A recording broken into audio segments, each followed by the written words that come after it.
We build instruments for rockets, generally looking at the at energetic electrons and ions in the aurora. These energetic electrons are actually what produce the visible aurora, and we make measurements of the energy flux coming in for understanding what energizes the aurora. In addition, there's also a lot of interesting effects that occur because of these energetic ions that are electrons that are streaming down, produce a lot of electromagnetic waves.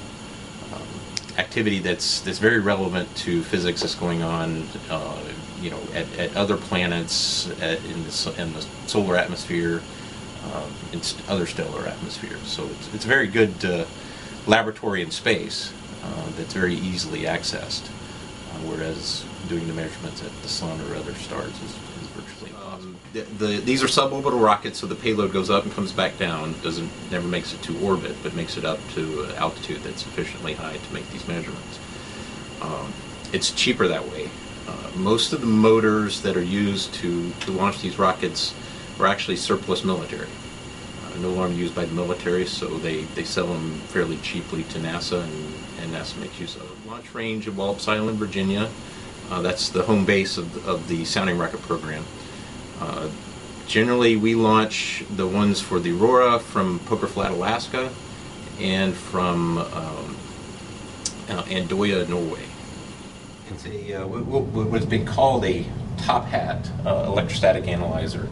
And the reason it's called a top hat is essentially it's two hemispheres, concentric hemispheres, where a small section of the upper hemisphere has been lifted up, much like you would lift up a top hat. If you're wearing a top hat and you greet somebody, you're supposed to lift your top hat. That's the way it got its name. But anyway, that lifting of that small section there allows a break in the curved surfaces here, where particles will enter that. And we apply a voltage between the two surfaces, and that voltage, depending on the energy of the particle coming in, curves that particle around. If the charged particle has too much energy, it will actually not curve around enough and impact the outer wall. And if it has too little energy, it gets pulled into the inner wall and gets absorbed. But if it has the right energy, it'll track through that curved plate and then down to the microchannel plates. We'll put a pair of the microchannel plates, amplify that up, put a charge-sensitive amplifier on the other side, and we'll actually get that indication. And that gives us a small angular, gives us a nice angular window. The advantage of this design is in the Earth, because we have such a strong magnetic field at the Earth. The particles are aligned to the magnetic field, so there's a symmetry about the magnetic field that we can take advantage of. That way we don't have to have a full 3D view of it. We only need a 2D view. As long as the magnetic field aligns within that plane, we can get a full understanding of the distribution of the particles along the magnetic field. We won't have any of the high voltage on, and that's more because of the transition from an atmosphere to a vacuum. We'll go through the corona region where you'd get a lot of breakdown if the voltage is sufficiently high. So we keep the high voltage off. Once we reach space, once we get to the vacuum, we turn the high voltage on and start getting recording data. This is an example of some of the data. This is data that is aligned to the magnetic field within 15 to 30 degrees as a function of energy and time. And this is actually an aurora event. There's this flux of energetic particles that are coming down. It's impacting the atmosphere. It's exciting the oxygen atoms in the atmosphere and the upper atmosphere, and that's what's producing the light that is seen with the aurora. Actually, here's images of the aurora that we flew through at 2 different altitudes, and the dots up here indicate where the rockets were at various points in time relative to this ground-based image of the aurora. Usually it's maybe 2 or 3 institutions. each institution focusing more on what their expertise are. Within our group, we do the charged particle measurements. We often team with a group from Dartmouth that does electric field measurements. In this case, we teamed with a group from Johns Hopkins Applied Physics Laboratory, did a magnetometer for us. A group from the University of New Hampshire did a low energy particle that doesn't use any amplification, but it looks at the lower energy particles. And let's see, a group from Goddard Space Flight Center who did the DC electric fields and also provided a impedance probe, which measures the density of the plasma. As an electron source, will sweep through various energies of the electron to calibrate the detector. Nice. And then a motion table allows us to move. So you test all the detectors before you put them on the rockets, right? We test them in here before you, because we can't test them in atmosphere because of the high voltage. We can't test them in atmosphere because of the high voltage, so we throw them in here before we deliver them to the rocket.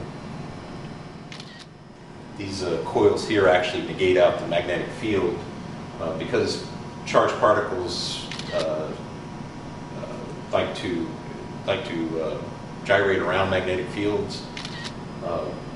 When we get to low, because of the strong fields and here on the ground of Earth, when we calibrate the sensor, anything above say 500 eV in energy, we'd be able to calibrate just fine. But when you got to lower energies, the magnetic fields start to influence the trajectory of the electrons. So we want to, before we shield the whole thing in a material called mu metal, which is supposed to shield out the magnetic field, but it's not perfectly efficient. And with the odd shape of the chamber, it wasn't doing a great job.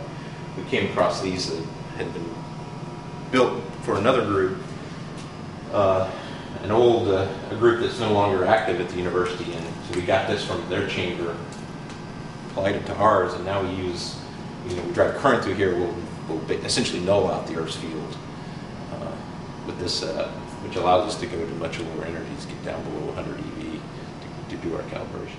The big questions now in the Aurora is how does these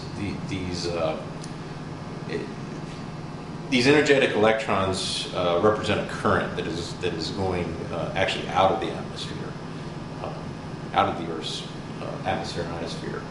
There is a return current. Since all currents must close, there's a return current that exists that actually is produced by low energy electrons moving up the field lines back into space. And how this current system closes, both in the Earth's ionosphere and way out in the other end, what we call the magnetosphere, or the Earth's sphere of magnetic influence. So how these current systems close, how these currents are driven is still, there are a lot of questions. There are various mechanisms at play here, trying to understand what mechanisms are involved. Likewise, as I said earlier, there's also the advantage that a lot of these same processes are going on in stellar atmospheres, the sun and other planets, which would be more expensive to send remote instrumentation to those locations, or if at all possible. So studying the mechanisms here actually provide a lot of information. We launched a rocket where, instead of actually looking at what was driving these energetic electrons, we actually were making measurements of the energetic electrons and how they produced electromagnetic waves. So that it works both ways. There's an understanding of what's going on physically within our system here, which then relates to other systems at other planets and the solar atmosphere, as well as effects that are produced because you have this energetic electron moving through a background plasma. It produces electromagnetic waves, which is also going on at other locations. It also has some application in the fusion field, because that is, in case, a plasma. So there's a lot of general processes that are going on that we can learn from. And the advantage of the space environment is that the scales are much larger compared to the detector, whereas on Earth and in laboratory plasmas, the scales are very small, and there's a limit to how small the detectors can get. We just went through a minimum. Actually, the activity was really low for one of our last rockets. We saw very little aurora. It stayed lower than most people expected. And it's only recently started to